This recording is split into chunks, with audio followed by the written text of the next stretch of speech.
Hey there guys, I'm Will and welcome to the Comedy Review, the show that survived multiple bombings from FOM, although I do look like this now.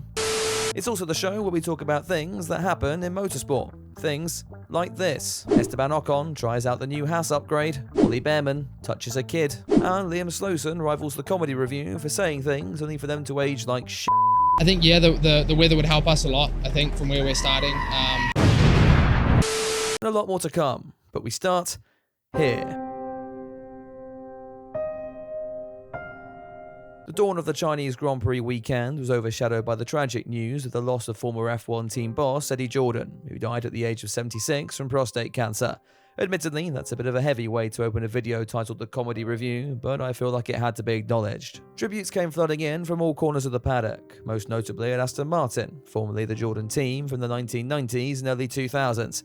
That outfit has of course continued the tradition to that little Silverstone startup ever since, such as signing pay drivers like Lance Stroll. In brighter news, technical regulations, with the FIA controversially mandating more stringent tests on the rear wing following the season opener in Melbourne. This is all to do with flexi wings once again, and who better to explain these changes than Sky Sports' very own Thunderbird puppet Craig Slater. It's about how much you can flex your bodywork, which I suppose is a vague connection to Beyonce in the but Slater goes on to link this with the average salary of an F1 Academy driver, and quite frankly in this cost of living crisis I'm a bit offended by Craig flaunting his wealth like that, so I've officially complained to Ofcom and I advise you all do the same. Keeping on this tangent actually, Sky's been a bit off the rails this week, as it appears early DTS viewers are now old enough to influence the mainstream media. For example, here's national hero Martin Brundle discussing which F1 driver smells the best. And then on the F1 show, Simon Lazenby came out with this. In Melbourne, that was a lovely start to the week before, well, we both got spanked on the Tuesday. Anyway, in returning to flexi wings, fans and the technical minds at Twitter flocked to social media to call out McLaren on all this, given the papaya outfit became notorious for such innovations in 2024. However, the team would argue otherwise, claiming they had nothing to do with it this time around. No, instead, it would turn out that of all the teams caught effectively cheating the regulations, it would be Alpine and Haas out on the naughty step, making you wonder, just how crap were they really then? Another story from Melbourne stemmed from all the support for Kryzak Hadjar, after the Frenchman binned it at turn 2 on the formation lap and had to be consoled by Daddy Bless back at the paddock. Not everyone was so supportive, however, most notably Helmut Marko, who called the whole situation rather embarrassing.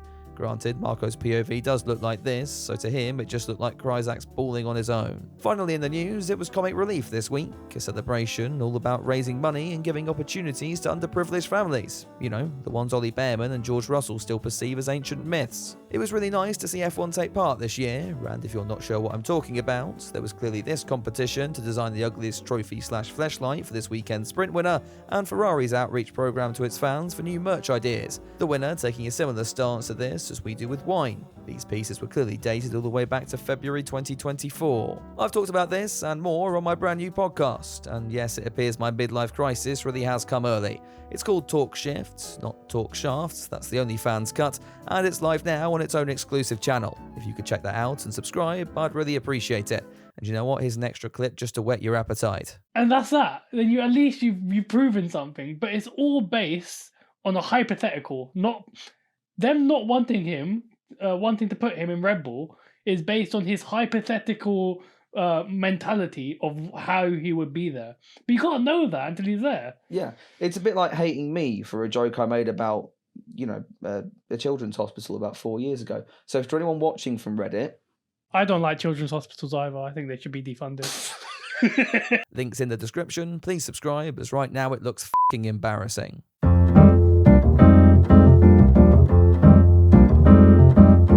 Just one practice session this weekend, making it all the more important for drivers to get a feel early, and making Liam Lawson all the more f***ed around a layout he hasn't driven since 2018. Red Bull made the ill-fated decision to document the Kiwis' first race with the team in Australia. Maybe V-Carb's attempt will be better, or never mind, they've decided to follow Kryzak Hadjar. The rookies really did have it tough in Melbourne. Gabriel Bortoletto was so irrelevant, the fans didn't even appear to know his name. Alex! I was kind of hoping that joke would lead into something he did later in the session, but it appears the highlights package have forgotten him as well. They haven't forgotten about Jack Doohan though, whose Alpine's lack of power steering attempted to snap his f***ing arms off mid-session. The Aussie was forced to pull over, but at least we have a meme for that now. It wasn't just the rookies in trouble. China's Turn 1 is famous for having multiple racing lines, though I think Alex Albon got a bit too experimental with this one. The Thai later complained that there was something loose around his pedals, which is a disgusting euphemism, and I'm complaining to Ofcom again. Charles Leclerc was another to find Turn 1 tricky. No doubt an uncomfortable situation, though likely not as uncomfortable as having this stick shoved up his arse. He at least entered the session in P2, splitting the pair of McLarens, while Liam Lawson got closest yet to teammate Max Verstappen. Only 4/10 is still huge. Max set his time on the mediums, and at the end of the day, he was still 18th. This isn't going to end well, is it?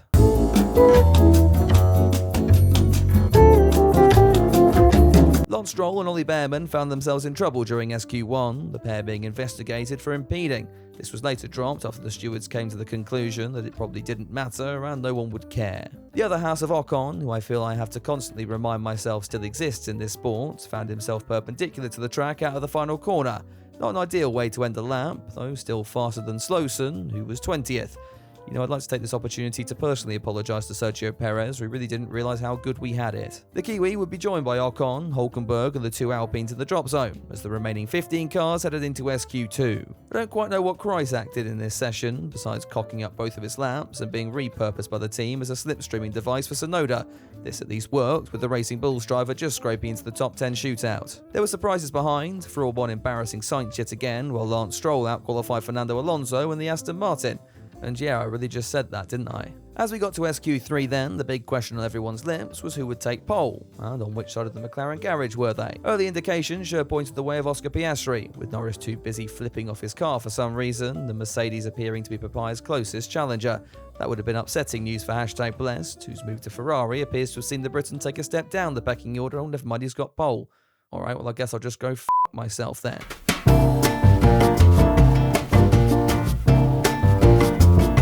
With Verstappen joining his best buddy on the front row, we were set up for an enticing sprint that might actually make the British people wake up at 3 in the morning. Hamilton would get off the line well, covering off the sloth as the 20 cars hurtled down towards Turn 1. Just behind, Oscar Piastri was trying hard to fend off Charles Leclerc, while the other McLaren of Norris was also doing what he does best, losing positions, the Briton thinking it would be a fantastic idea to drive on the grass at Turn 4. His compatriot George Russell was having a better time of things, passing Leclerc at the end of lap 1 for 4th on the road. A long way back, Liam Lawson thought he could do this too on Jack Doohan, except he clashed wheels with the Alpine, and I guess you could say he nearly destroyed the car!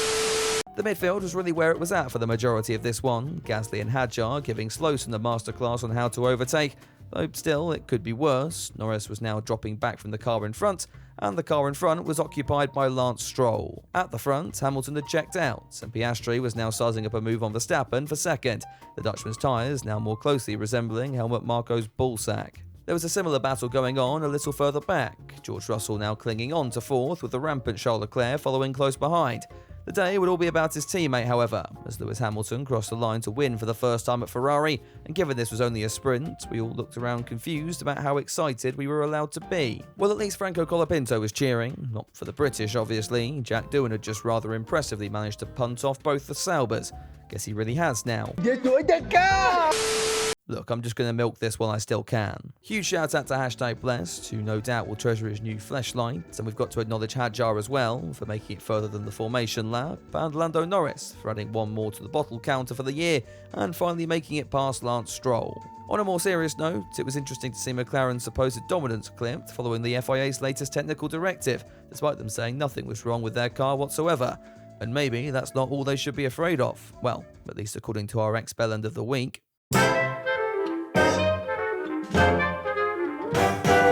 One of the other technical highlights to come out of the Australian Grand Prix was McLaren's innovative brake duct design, a carbon fibre masterpiece that likely caused the engineers in the room to make their own versions of that Ferrari merch from earlier. This wasn't the reaction of all fans, however, most notably aerodynamics expert Josh Daly, whose peerless expertise has apparently uncovered something us simpletons have all missed. At FIA, at F1, at Red Bull Racing, at Ben Sulayem. God, this must be important. Can we please look into this? Year on year, you favour McLaren. You can clearly tell this is not within the allowed specifications. Can we have a full strip of the car before China? And if deemed illegal, points deduction from today also. I hope that impression was accurate. I just get the feeling this guy had his balls removed from an early age. I'm not too sure what Josh expected from this, to be honest. Either way, without further ado, please enjoy my favourite selection from the replies. Generational head loss, Lamau. Year on year, you favour McLaren. That's why McLaren have won 1 title in 17 years. Local man thinks FIA sees his tweets. Can you please explain that clearly this is not all within the allowed specifications? Some of us are not as smart as you. Shut up, you f***ing mug. Big thank you to those that sent this one in, and if you'd like to nominate the next X-Bellend of the week, use the hashtag on screen, tag me on the platform, or join our Discord server. Now, back to the race weekend. Oh look, anime porn.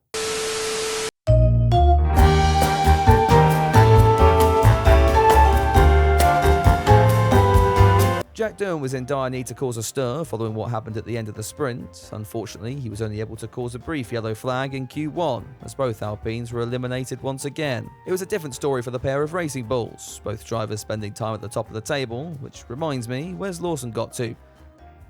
So this guy now has a worse qualifying record than Nikita Mazepin. The shocks will continue in Q2 as Sainz once again found himself on the wrong end of the drop zone, and there was huge relief in the Alonso camp as the Spaniard beat Lance Stroll, albeit still finished down in 13th. Considering the front of the field, and could Hamilton do it all again then in Q3? No, as Ferrari had decided it was time to be again. The McLarens were also back, Piastri getting one up on teammate Norris this time round to take provisional pole at the beginning of the session. It then rubbed salt in the wounds at the end by going even faster, all while everyone else failed to improve and Lando Norris rage quit into the pit lane. That gave him an excellent vantage point to watch as George Russell in the Mercedes knocked him off the front row and very nearly snatched pole away from his teammate, setting us up for a juicy conclusion to the weekend with 4 teams and, well, 7 cars capable of achieving victory.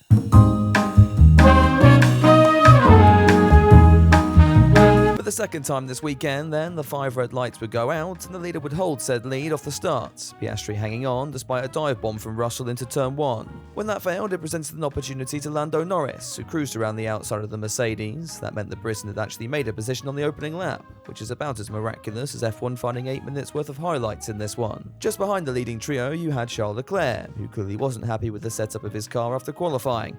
Making changes would require a pit lane start for the Monegasque, so the Ferrari driver decided to take a different approach to adjusting his downforce levels, by simply using teammate Lewis Hamilton to rip half of his front wing off. At the back of the field, Sauber weren't having a brilliant day. The world gained a new greatest unsolved mystery over how Hülkenberg dropped 7 places off the start. Meanwhile, rookie teammate Gabriel Bortoleto wanted some free air to save the tyres, and, well, I guess that's one way to do it. The only casualty of this race, besides the Liam Lawson supporters, was Fernando Alonso, the Aston Martin driver exiting early after his rear brake revealed its nicotine addiction on lap 4.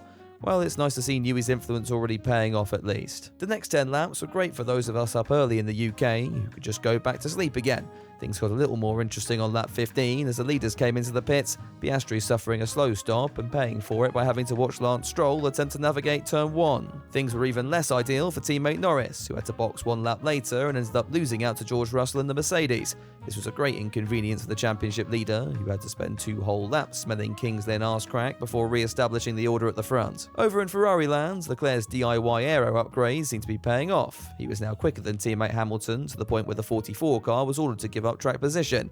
I've not checked Twitter, but I imagine it resembles something like the Somme around now. Meanwhile, Esteban Ocon was still doing his best to get Haas some airtime, making a daring move on the other Mercedes of Antonelli, while shedding some weight in the form of explosive diarrhea. The other Haas of Behrman was on the move as well, adding another nail to Lawson's coffin, then making similar moves on Jack Doohan's Alpine and the Williams of Sainz.